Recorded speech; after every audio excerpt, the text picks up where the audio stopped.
श्री गणेशाय नमः। वागर्थाविव संपृक्तौ वागर्थप्रतिपत्तये जगतः पितरौ वन्दे पार्वती परमेश्वरौ। श्रीमद्भागवत महापुराण नवम स्कंध 12 अध्याय इक्ष्वाकु वंश के शेष राजाओं का वर्णन। ओम नमो भगवते वासुदेवाय। श्रीशुक उवाच। कुशस्य चातिथिस्तस्मान् निषधस्तत्सुतो नभः पुण्डरीकोऽथस्तत्पुत्रः क्षेमधनवाभवत्ततः। देवानीकस्ततो नीहः पारियात्रोऽथ तत्सुतः ततो बलस्थलस्तस्माद् वज्रनाभोर्कसंभवः।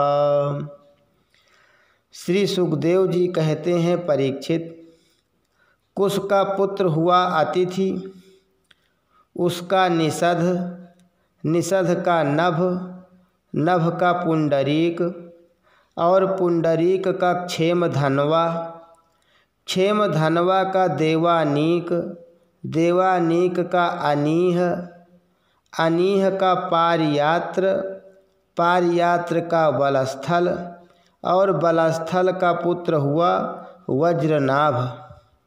यह सूर्य का अंश था।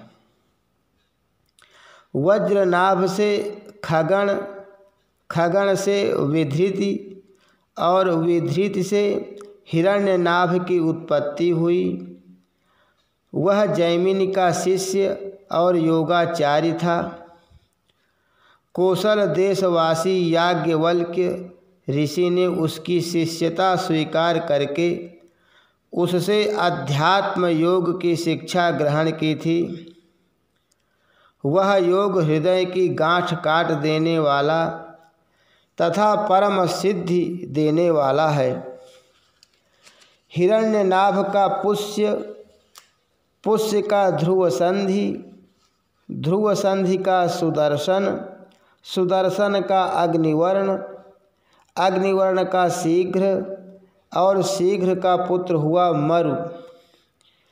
मरु ने योग साधना से सिद्धि प्राप्त कर ली और वह इस समय भी कलाप नामक ग्राम में रहता है। कलयुग के अंत में सूर्य वंश के नष्ट हो जाने पर वह उसे फिर से चलाएगा।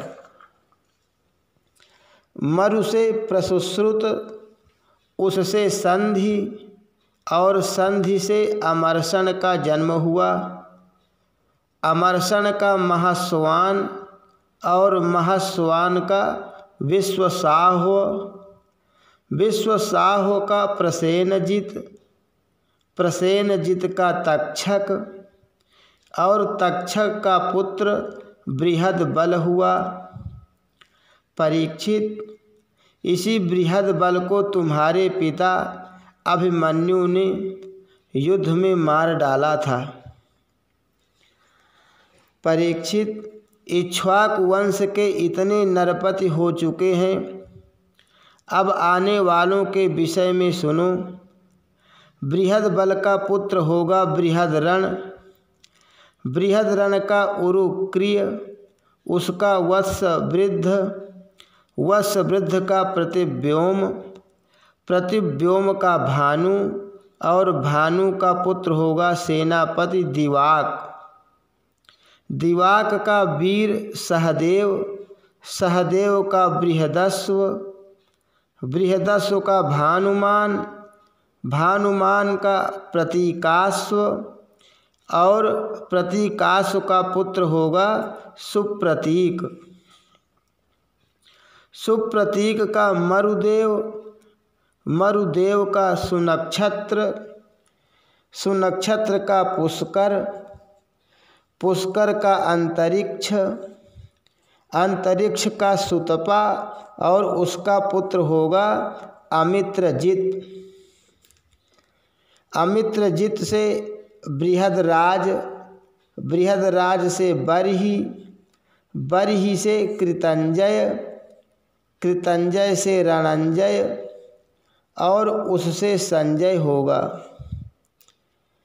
संजय का शाक्य, उसका शुद्धोद और शुद्धोद का लांगल, लांगल का प्रसेनजित और प्रसेनजित का पुत्र क्षुद्रक होगा।